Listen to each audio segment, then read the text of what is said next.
I knew it before I saw the tally board. I knew it from the way the Vreth delegates were sitting, all four arms loose at their sides, the posture they use after a decision has been made, and they are waiting for the universe to catch up. I knew it from the way the Solhari interpreters had gone very quiet in their corner, heads tilted in that specific angle that means they are processing something they do not want to process. I was there as a liaison. That was my job title. My badge said advisory, non-binding in 9 languages, including my own, which I always found a little insulting, like they felt the need to remind me personally that nothing I said mattered. My name is Dara Voss, Sergeant Liaison, Earth Diplomatic Corps, attached to the Galactic Accord Council on a 6-month rotation that had now stretched into 2 years because, apparently, nobody else wanted the job. I was 34 years old. I had survived the Kepler engagement, which meant I had stepped outside at exactly the right moment and come back to find that the moment was the only thing that had saved me. I had 6 dead friends and 1 very battered nutrition bar in my jacket pocket, and I was standing in the most powerful political chamber in the known galaxy watching 9 civilizations make the worst decision in recorded history. The tally board read, unanimous. 47 representatives, 47 votes for war against Earth. 11 minutes and 40 seconds from the first motion to the final count. My earpiece, which had been misfiring all morning, informed me in a pleasant automated tone that this was a new procedural record, and then, because the translation matrix was having one of its days, added, "Congratulations, your melon is ripe." I stood in the gallery and did not move. The chamber was enormous, the kind of enormous that was designed to make individuals feel like punctuation marks in a very long sentence. The ceiling was a dome of something that was not quite glass, filtering the light from Accord Station's artificial sun into something pale and slightly green, which was a compromise, because 5 of the 9 species preferred different light spectrums, and this was the one shade that nobody actively hated. The floor was a concentric ring design, each ring a different species' delegated territory, and in the center was the council table itself, a great curved structure that looked like it had been grown rather than built, which it had by the Velhari, who considered construction with tools to be a mark of insufficient patience. I had sat in this chamber for 2 years. I had watched trade agreements and border disputes and the slow, grinding diplomacy of species who had been talking to each other for centuries and had developed elaborate rituals for every possible stage of negotiation. I had watched the Vreth ambassador counselor, whose name translated roughly as he whose patience outlasts mountains, conduct a 40-minute procedural objection about the placement of a water vessel during a session on agricultural rights. I had watched the Solhari and the Pelhari spend 6 weeks debating the grammatical tense of a single treaty clause. They had managed a war vote in 11 minutes and 40 seconds. Because it was us, because it was Earth. Because they had looked at humanity's file, our population numbers, our planet's resources, our military hardware as they understood it, our psychological profile as computed by the Velhari Behavioral Institute. And they had concluded, with the serene confidence of people who had never been wrong about anything they were certain of, that this would be fast. Counselor Vreth stood from his seat at the center of the table. He was tall, even by Vreth standards, the kind of tall that exists to make a point. His 4 arms spread wide in the posture of resolution. The chamber's translation system converted his words in real time, and I heard them through my earpiece in flat, professional English. The Galactic Accord Council has determined that the continued territorial expansion of the human species and their refusal to submit to Accord oversight of their outer system installations represents an unacceptable threat to the stability of the region. A military correction will be conducted. It is expected to conclude within a standard cycle. A standard cycle was approximately 4 Earth months. The chamber applauded. Not all 9 species applaud the same way. The Solhari vibrate a membrane behind their head plates, The Pelhari tap 2 of their 6 legs against the floor. The Velhari simply hold very still, which is their version of approval. But all 9 species present made their version of the gesture, and the sound of it in that enormous room was like weather. I put my hand in my jacket pocket. I pulled out the nutrition bar. I unwrapped it, because the wrapper was loud and I did not care, and I ate it standing in the gallery while Councillor Vreth accepted the congratulations of his fellow representatives, and the chamber buzzed with the particular energy of people who believe they have just solved a problem. The bar was chalky and tasted like artificial blueberry. Jennings used to steal them from my kit. She said they were disgusting and then ate them anyway, every time, which was the most accurate summary of her personality I could offer. I finished the bar. I folded the wrapper carefully and put it back in my pocket. I left. The corridor outside the chamber was long and slightly curved, following the shape of the station's outer ring. It was empty at this hour except for a pair of Sulhari administrative staff moving quickly in the other direction, their headplates tilted forward in the posture of people who have just received news they are still computing. I walked the other way. My boots were quiet on the floor. The station's ambient hum was a constant low note, like the building was thinking. I found an alcove with a bench and a viewport that looked out into the dark. I sat down. Outside there were stars. There are always stars, which should be comforting and mostly is not. The Accord station orbited a small, unremarkable star in the neutral zone between Vreth and Sulhari space, which was a diplomatic choice that had taken 11 years to negotiate, and which both sides quietly considered a defeat. Earth was 32 light-years away. I could not see it from here. I never could. I thought about the vote. Not the politics of it, not the strategy. The thing underneath the politics and the strategy, the thing that the Vreth behavioral models and the Velhari psychological profiles had looked at and had somehow, with all their centuries of accumulated data, missed. They had built a file on humanity. I had seen a copy. It had been forwarded to Earth's diplomatic corps 6 weeks ago by a Sulhari clerk who had what could only be described as a crisis of conscience, though the Sulhari term for it translated more precisely as a temporary failure of institutional loyalty. The file was thorough. It was detailed. It contained physiological data, historical records, an analysis of human military doctrine going back to Earth's first orbital conflicts, population projections, resource maps, cultural assessments. It also contained, on page 47, a number. The number was the projected casualty threshold at which human civilization would, statistically, seek negotiated surrender. It was 14% of global population. The behavioral models had arrived at this figure through a cross-referenced analysis of historical human conflicts. They had looked at every war, every siege, every campaign where a human population had continued fighting despite significant losses, and they had found the point at which, historically, the calculus shifted. The point where the cost of continuing outweighed the cost of stopping. 14%, clean, clinical, precise. I sat in the alcove and looked at the stars and thought about that number, and about the analysts who had produced it, who were very intelligent, who had access to more historical data than any human institution, who had done their work carefully and correctly, and had still managed to miss the one thing that made the number meaningless. They had modeled the breaking point. They had not modeled what we are like after it.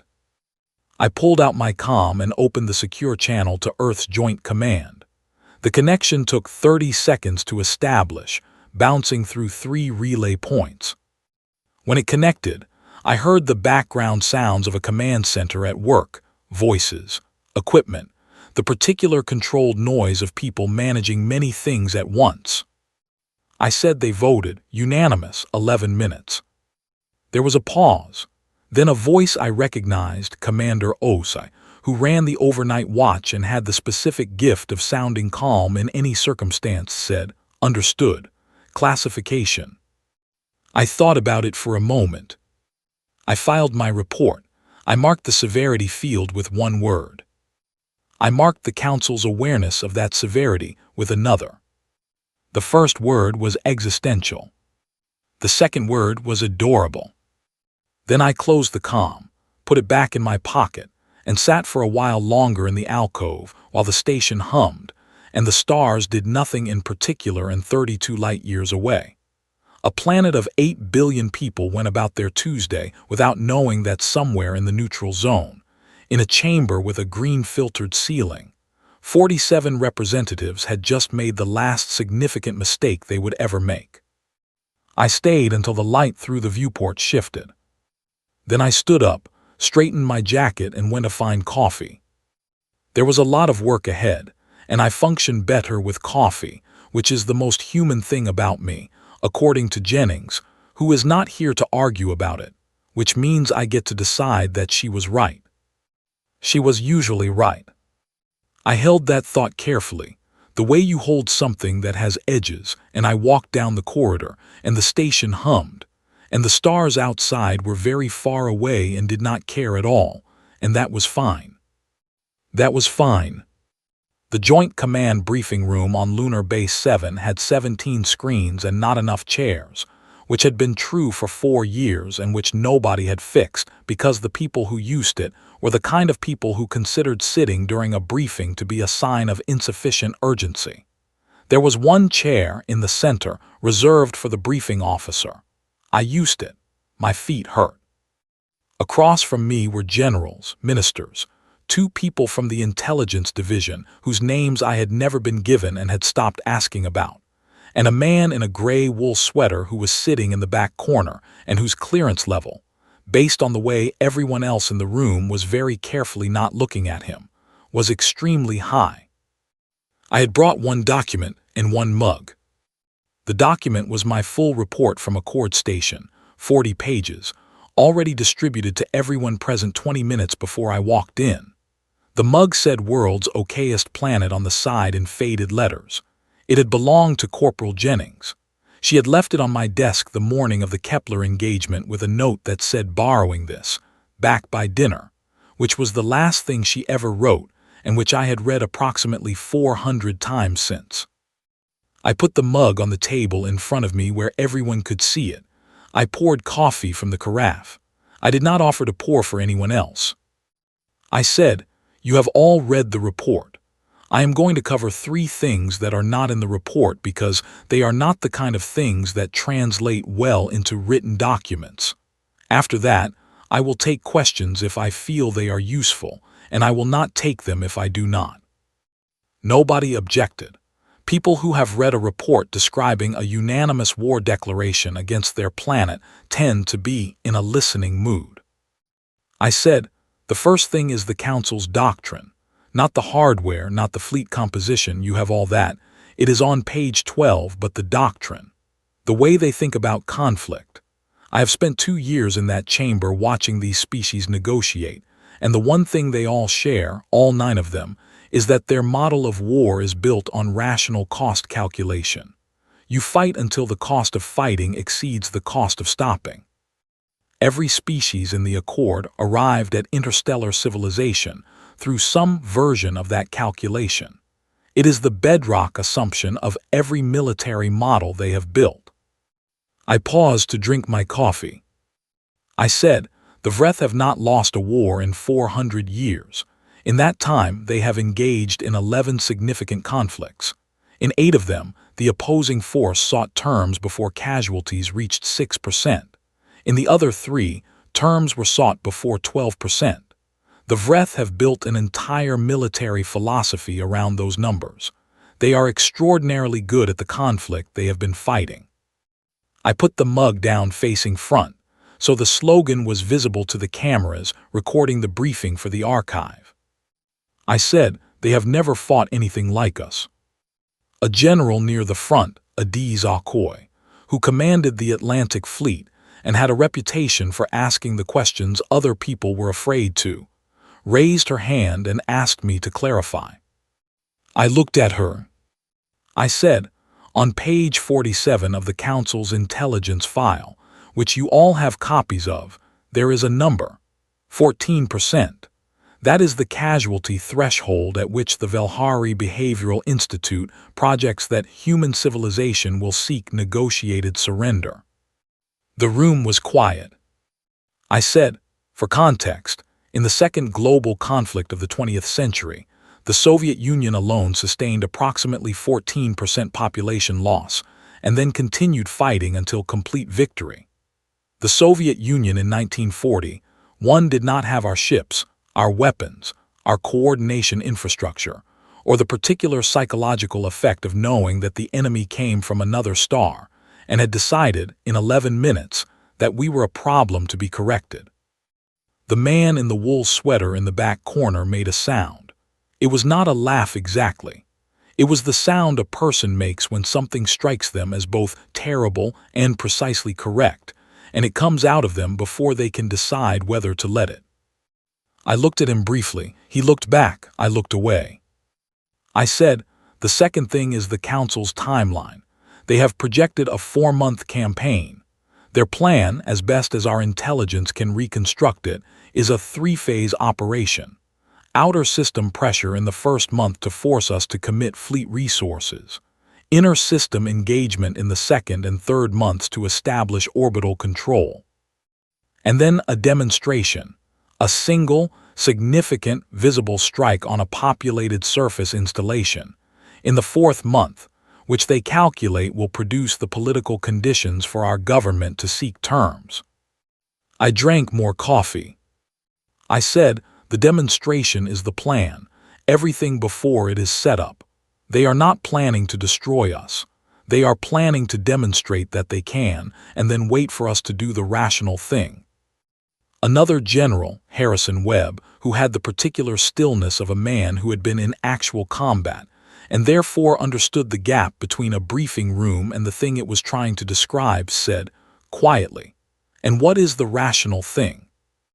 I said, stopping. He said, "And are we going to do it?" I looked at him for a moment. I said, "That is above my clearance level and also not my point. My point is that their entire plan is built on us doing the rational thing at the rational time. Every model they have, every projection, every decision tree in the Velhari Institute's analysis terminates in us doing the rational thing. They have not modeled the alternative." The room had a quality of silence that was different from the silence before, heavier. The kind of silence that accumulates when a group of people are all arriving at the same place from different directions. I said, the third thing is what they missed. I put both hands around the mug. I said, the Velhari behavioral models are very good. I have worked with them for 2 years and I have genuine professional respect for what they do. They look at historical data with extraordinary precision. The problem is that all the historical data they have on humanity is from conflicts between human groups, us against ourselves. And in those conflicts, yes, there is a pattern. There is a cost-benefit calculation. There is a threshold. I paused. I said, but those were wars where both sides could read each other. Both sides understood the other's capacity for violence because both sides were the same species. Both sides knew what the other was willing to do because they had done it to each other before. Both sides had a shared framework for what surrender meant and what it cost. I looked at the room. I said, the Council announced a 4-month campaign to correct us. They used that word, correct, like we are a calculation that has gone slightly wrong, like we are a variable that needs adjusting. The man in the wool sweater was very still. I said, I want to tell you something about the species that just voted to correct us. The Vreth have been a spacefaring civilization for 400 years, the Salhari for 380. The youngest member of the Accord has been in space for 260 years. In all that time, in all those centuries of expansion and conflict and diplomacy, not one of them has ever encountered a species that decided it was willing to pay whatever the cost turned out to be. The silence in the room was very complete. I said, they built a model for 14%. They did not build a model for us looking at 14% and not recognizing it as a ceiling. I picked up the mug. I took a long drink. I put it down. I said, "We do what we do. That is all I have to say about what we are. You all know the rest better than I do. You know what we send. You know what we build. You know how long we train people and what we train them for. I am just the person who sat in their chamber for 2 years and watched them vote, and I am telling you that they voted with the complete confidence of people who have never been wrong about something they were certain of." I stood up. I said, "That confidence is the only real asset we have in this conflict, and I recommend we spend it carefully." I picked up the mug. I left the room. In the corridor outside, I found a window. Lunar Base 7's corridors had very few windows, which made sense since the view was mostly gray rock and stars, but there was one at the end of the hallway near the lift, and I stood at it for a moment. The stars looked the same from everywhere. That was a fact I had never fully made peace with. I thought about Jennings, about the specific shape of her handwriting on the gift tag that had come with the mug, to the woman least likely to start a war and most likely to finish one. And I thought that she would have had a very specific and very rude opinion about the Velhari Behavioral Institute and their 14%. She would not have been wrong. She was usually not wrong. I held the mug in both hands and let it be warm against my palms, and I thought, we do what we do. Then the lift arrived, and I got in it and I went back to work. The tactical display on the ISS Marianas showed 312 red markers in a loose formation at the edge of the outer system, and I was clicking a ballpoint pen, which Lieutenant Acaffer had asked me twice to stop, and which I was not going to stop. Click, click, click. The pen was from a hotel on Earth. I did not remember which hotel. It had been in my kit for 8 months, and I had never used it to write anything. I had used it to click approximately 11,000 times, which Acaffer had informed me was a conservative estimate based on the number of times he had mentally noted it during briefings. The Marianas was Earth's current flagship, not the largest ship in the fleet, but the most coordinated, which was different and more important. It carried a crew of 942 people. It had been in continuous operation for 3 years. Its systems knew each other in the way that things know each other after long proximity, which is to say they had developed the specific kind of reliability that comes not from being perfect, but from having been broken in the same ways enough times that the crew knew exactly how to compensate. The captain was a woman named Priya Caldwell. She was 41, which made her young for a flagship captain. She had short gray hair despite being 41, which she attributed to this specific job, and dark eyes that had the quality of seeing more than they looked at. She was standing at the main tactical station. She had been standing there for 6 hours. I had not seen her sit once. Click, click, click. She said without turning around, "Voss, if that pen goes over the railing, I am not retrieving it." I said, "Noted." She said, "I mean I will actively watch it fall." I said, "I believe you." Click. The 312 red markers had dropped out of faster-than-light travel 40 minutes ago at the edge of the system's gravitational influence. They had come in organized, good formation discipline, which the tactical team had noted with the specific professional appreciation that people have for competence in an opponent. They were holding position, running scans, doing what a fleet does when it arrives somewhere and wants to assess before it commits. They were looking for the ISS Marianas and the rest of the bulwark line. The bulwark line was not where they expected it to be. This was intentional. I had spent 2 months before this engagement working with Earth's Military Planning Division on the question of what the Council's fleet would expect when it arrived. The answer, based on the tactical doctrine in their intelligence files, was a defensive perimeter close to Earth's orbit, a protective formation, the posture of a civilization trying to shield its home. We were not in that position. The bulwark line was deployed at the outer system's natural gravity margins, distributed across a volume of space so large that the Council's formation, however good its discipline, could not engage it simultaneously. The point was not to meet them head-on. The point was to be everywhere they did not expect, in numbers they had not accounted for, moving in patterns that their models had not predicted, because their models had been built on how a defensive force behaves when it is trying to protect something precious. We were not protecting, we were waiting. Click. HFY was at the sensor station. He had been awake for 31 hours.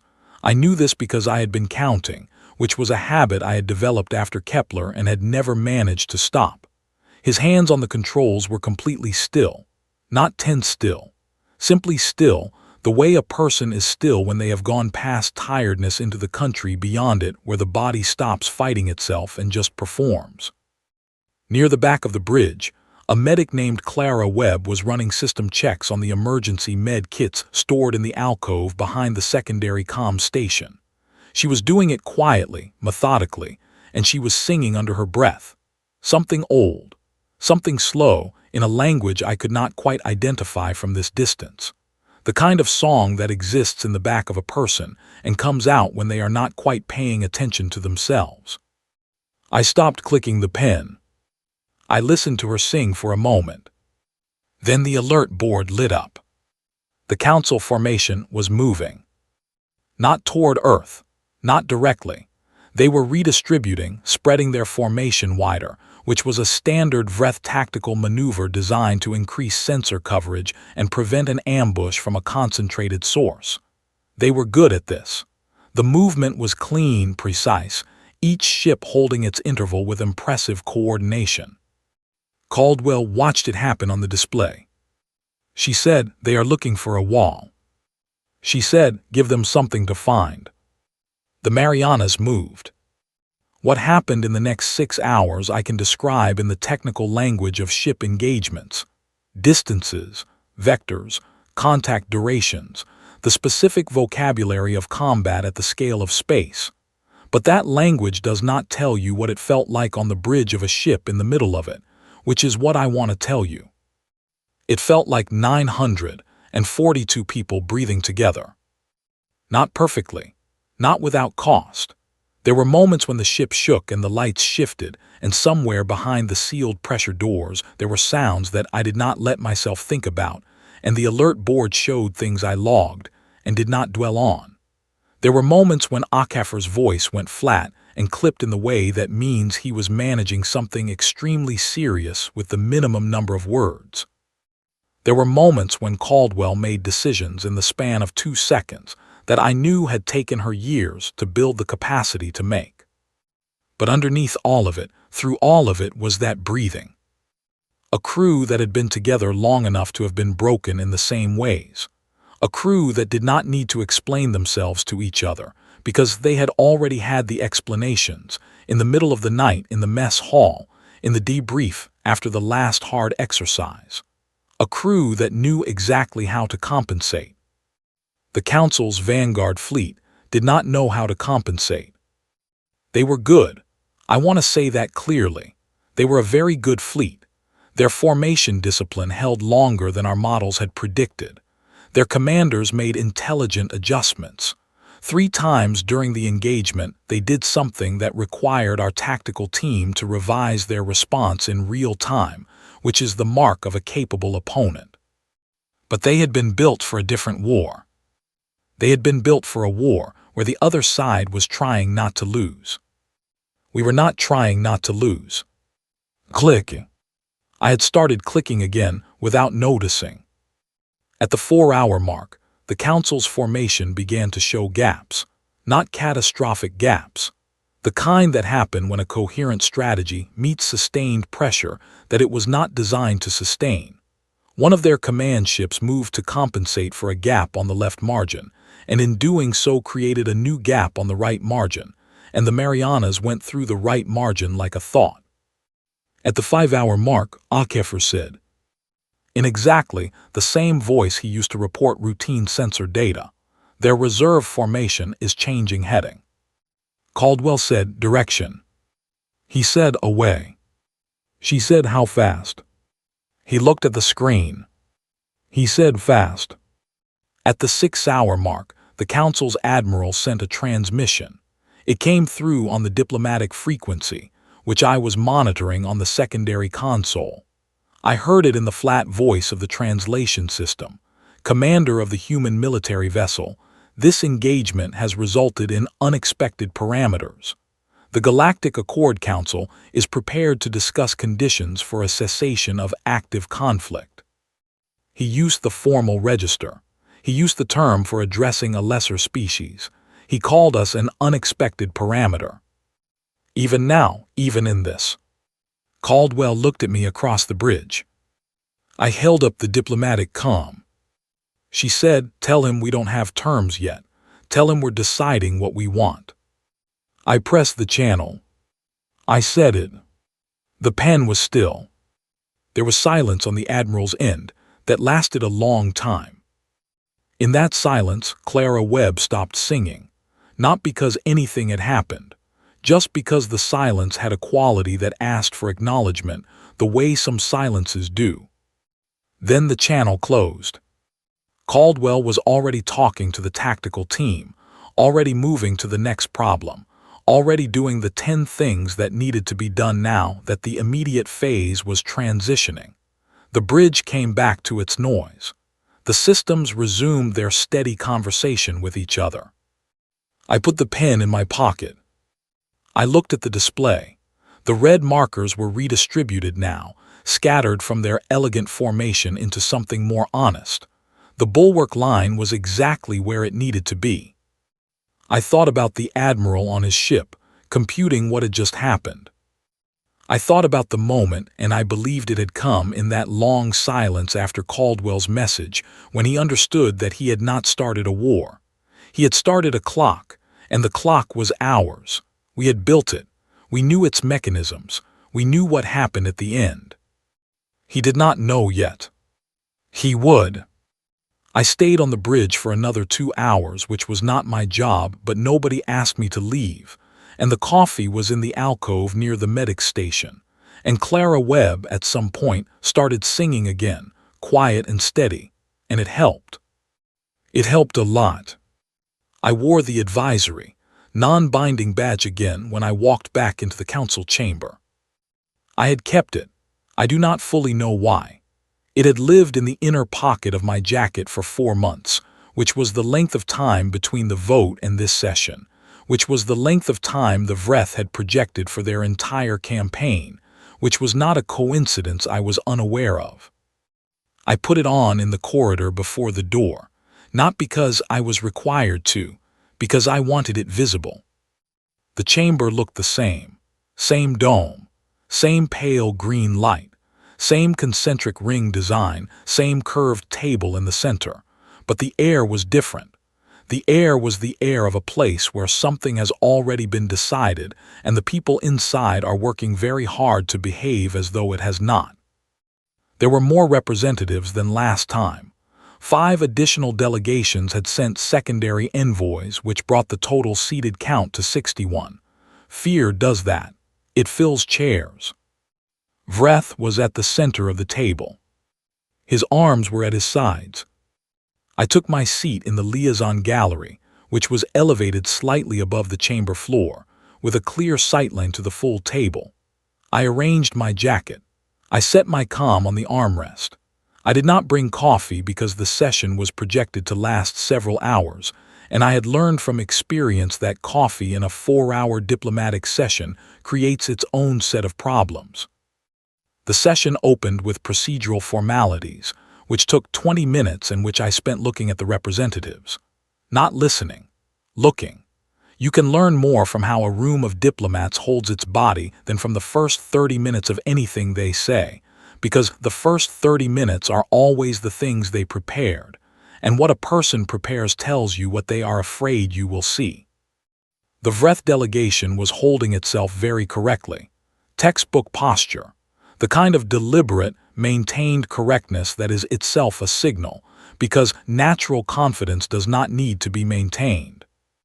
The Sulhari head plates were angled approximately 12 degrees lower than their usual neutral position. 12 degrees is, in Sulhari body language, the angle of honest concern as distinct from performed concern. They were not performing. The Pelhari were doing the thing they do when they are in a room where the social mathematics have changed, tapping their legs in the 4-2 pattern, which an Accord linguist had once told me was the Pelhari equivalent of quietly recalculating.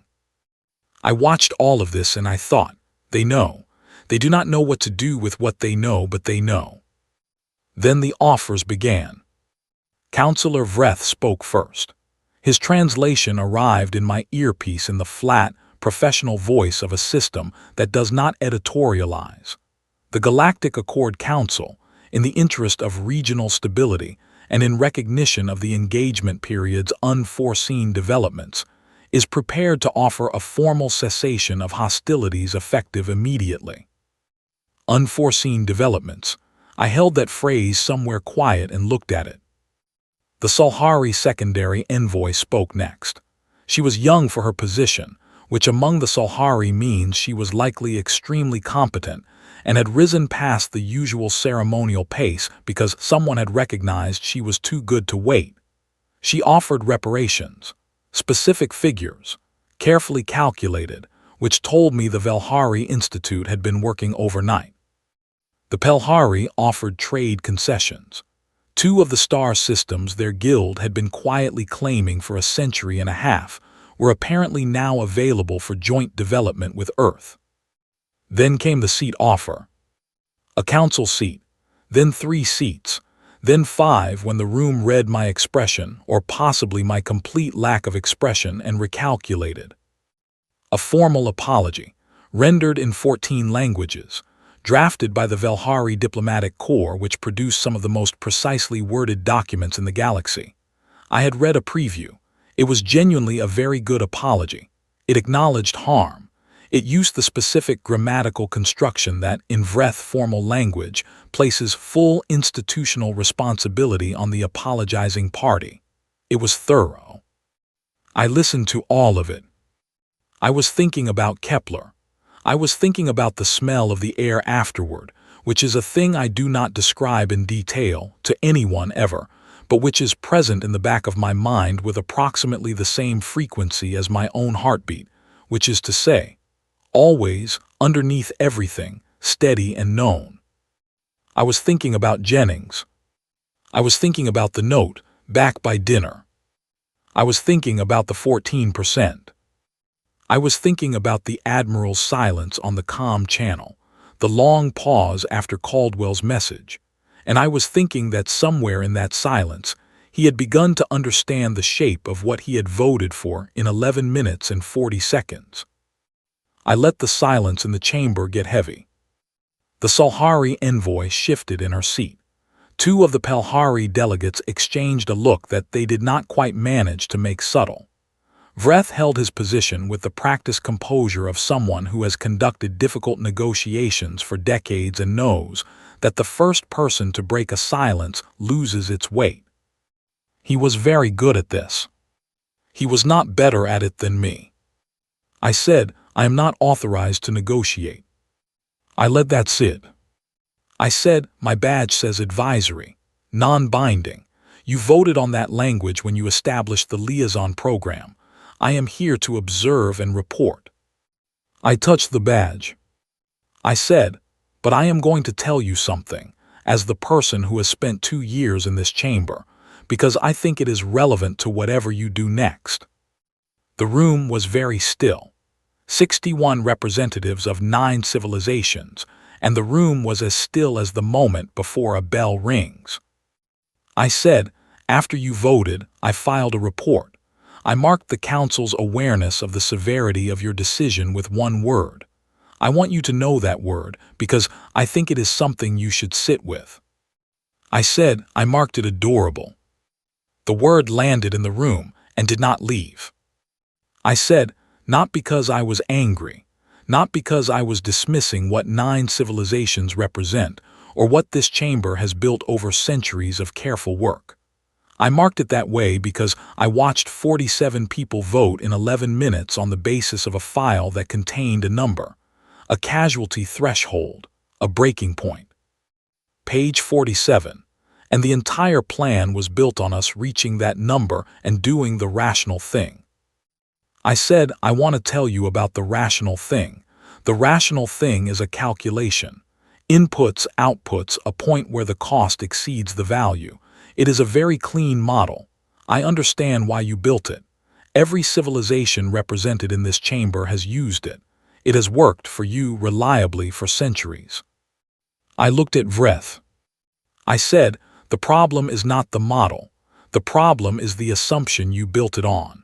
The assumption that we would recognize the number when we reached it, that we would look at 14% and understand it as a ceiling. I stood. I said, we look at it and we do not see a ceiling. I cannot explain to you precisely why, because I am not a behavioral scientist and I do not fully understand it myself, from the inside. But I can tell you that the men and women on the ships that engaged your vanguard were not calculating. They were not measuring cost against value. They were doing the thing that they do when something they love is in the room that the threat is walking toward. I said, your model did not have a variable for that. I said, I recommend when your institutions build the next model, that they find one. I picked up my comm from the armrest. I said, I will file this conversation in my report. I will mark it as the moment the Council received relevant information about its fundamental analytical error, because my reports are extremely precise, and that is what this moment is. I walked toward the door.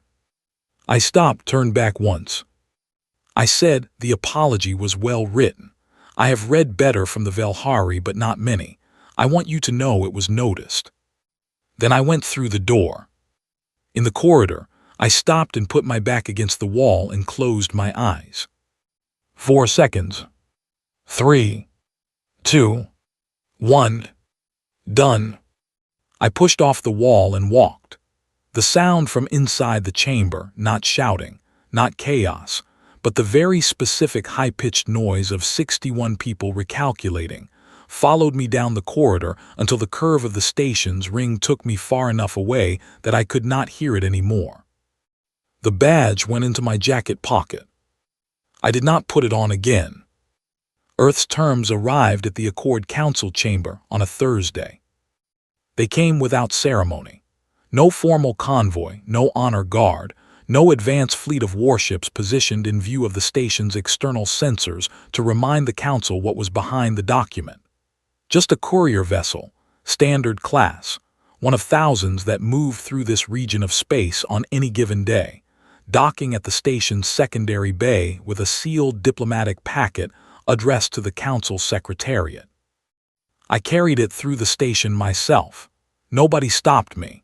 The Accord security personnel at the chamber entrance scanned it, noted my credentials, and opened the door. I walked into the chamber for the 3rd time in 4 months. The room was different again. The delegations had rearranged themselves slightly, a detail that would mean nothing to most observers but which told me clearly that several political conversations had happened in the past 2 weeks that had shifted the internal alignments of the Accord in ways that would take months to fully map. The Sulhari and Velhari delegations were seated slightly closer together than protocol required. The smaller member species had moved, almost imperceptibly, away from the Vreth cluster. The math of the room had changed.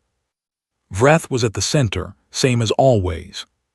He watched me cross the floor. He watched me place the document on the table in front of him. He watched me pull out the chair across from him and sit down. I did not speak. I folded my hands. He picked up the document. His secondary translator, a Velhari, which told me they were taking the language precision seriously, began working through it. I watched Vreth's face, which was not a face in the human sense but carried expression in the movement of the secondary membrane around his eye structures, and I watched that membrane as the pages turned. The document was 11 pages. My colleague Nadia Park in the Diplomatic Corps had spent 6 weeks writing it, with input from 7 other specialists, and it was in my considered opinion the finest piece of work I had seen produced by any human institution in my time as a liaison. Not because it was aggressive, not because it was punishing, because it was scrupulously fair. Every claim was sourced. Every demand came with a documented basis. Every concession Earth was prepared to make was listed alongside the reason for making it, which was a structural choice Nadia had argued for at length. She believed, and I agreed with her, that showing your reasoning is a form of power when your reasoning is sound, because it dares the other party to find a flaw in it. And if they cannot, the document becomes almost unchallengeable on its own terms. The accord would end active conflict. Earth would withdraw from 3 of the outer system installations that had originally triggered the Accord's concerns, not because the demands were legitimate, but because the installations were not worth the continued resource cost of defending them, and Nadia had done the math clearly. The Accord would formally recognize Earth's territorial claims within the parameters of a specific mapped boundary. Earth would apply for full council membership under a revised charter that gave humanity the same weighted vote as any species of equivalent population and technological standing. And on page 9, Clause 7, in language that Nadia had drafted and redrafted 12 times until she had it exactly right, was the piece of the document I was watching for. Vreth's translator read it aloud in a low voice. Vreth's secondary membrane stilled. The clause said, "Any signatory species that initiates armed conflict against Earth or Earth-protected territories without prior arbitration through the Accord's established mediation process forfeits its council membership and assumes full documented liability for all conflict costs, to include reconstruction, civil rehabilitation, and any additional categories determined relevant at the time of adjudication." Any additional categories determined relevant at the time of adjudication. Vreth looked up from the document. He looked at me. I looked back. He said, "This clause, the final portion, it is open-ended." I said, "Yes." He said, "That is intentional." I said, "Obviously." The membrane around his eye structures moved in a way I had not seen in 2 years of watching Vreth diplomats conduct business. It was a small movement. It was the movement of a person who has just understood something fully for the first time and is deciding what to do with that understanding. He looked back at the document. He turned to the last page. He picked up the signing instrument that the Accord uses for formal agreements. A device the Velhari designed that records not just a signature but a biometric confirmation of the signing party's identity for authenticity purposes, and he signed. He passed it to his left. The Solhari envoy signed. The Velhari delegation signed. The Pelhari, the smaller species, one by one, the instrument moving around the table in order of seniority.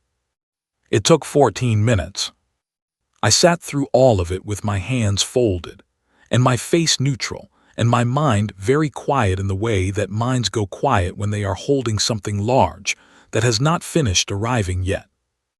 When the instrument came back to Vreth, he pressed the authentication seal and set it down between us. He said, "The document is executed." I said, "I will confirm with my command." I said, "The courier vessel will carry the authenticated copy back within the standard diplomatic window." He said, "There is one more thing I would like to say." I waited. He said, "The assessment we conducted, the file, the number on page 47, I want you to know that the Institute has been asked to account for the methodological failure." I said nothing. He said, "The analysts who built the model were not careless. They were thorough. They followed every standard the Institute uses. The error was not in their methods." He paused. He said, "The error was in the question they were asked to answer. They were asked to find humanity's breaking point. They were very good at finding breaking points, so they found one." He looked at the document. He said, "The question they were not asked, because it was not a question anyone in this building thought to ask, was whether the breaking point was the right variable to model." He said, "I am asking it now, Because the clause on page 9 tells me you already know the answer. I picked up the authenticated document. I said, the clause on page 9 is there so that you do not have to ask the question twice. I stood.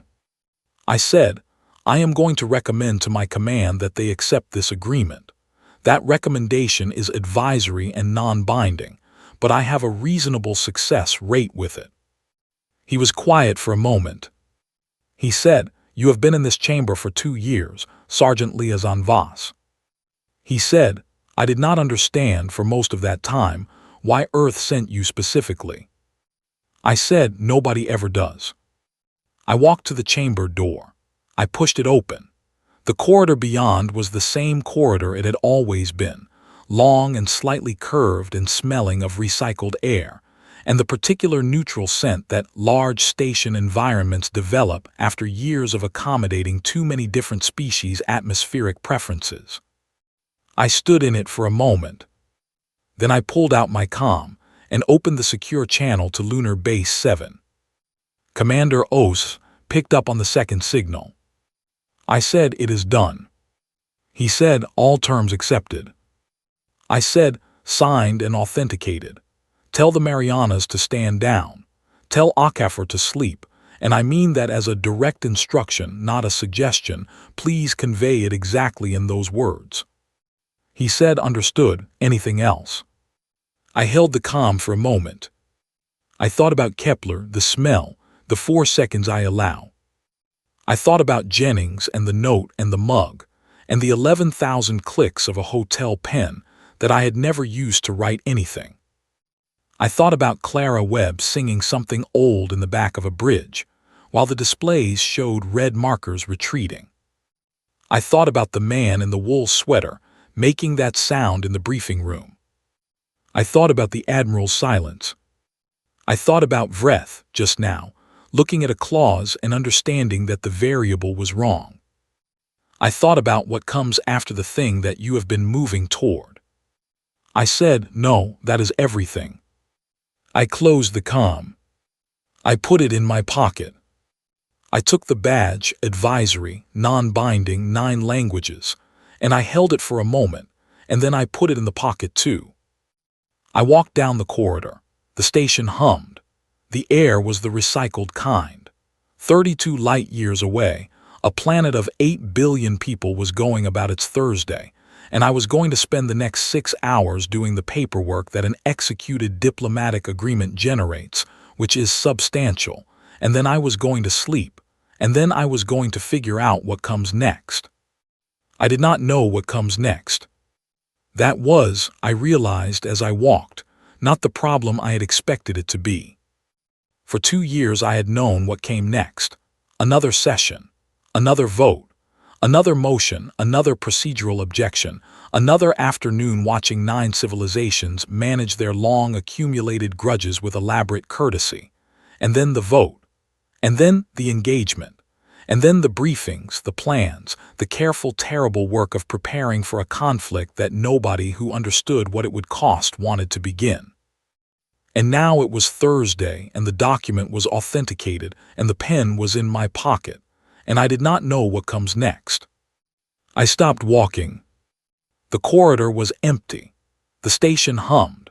Somewhere behind me, a door opened and closed the chamber, probably, the delegations dispersing to their respective communication channels to begin the cascade of messages that an agreement like this would generate across 9 civilizations and however many inhabited systems.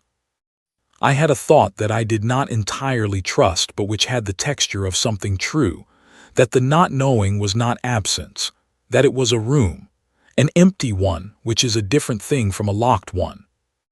Jennings would have had a word for this. She had words for most things, usually the wrong words used in precisely the right way.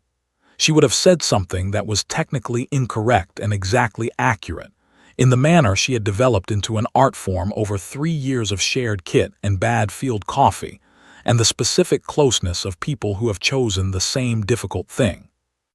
I did not know what she would have said. I was going to spend the rest of my life not knowing what she would have said, because that is what it means when someone does not come back from somewhere they went to. And I had made a certain peace with that, in the way that you make peace with permanent things, not by resolving them, but by learning to carry them at a weight you can manage while continuing to move. I started walking again. The corridor curved ahead and then straightened. There was a junction. There was a cafeteria 2 levels down where the coffee was mediocre but consistent, which is the best thing that can be said about any cafeteria coffee, and which is enough. I went toward it. I had a lot of paperwork ahead. I had, past the paperwork, a future that I did not know the shape of yet. I had in my pocket a pen with approximately 11,000 clicks left in it. I thought, we do what we do.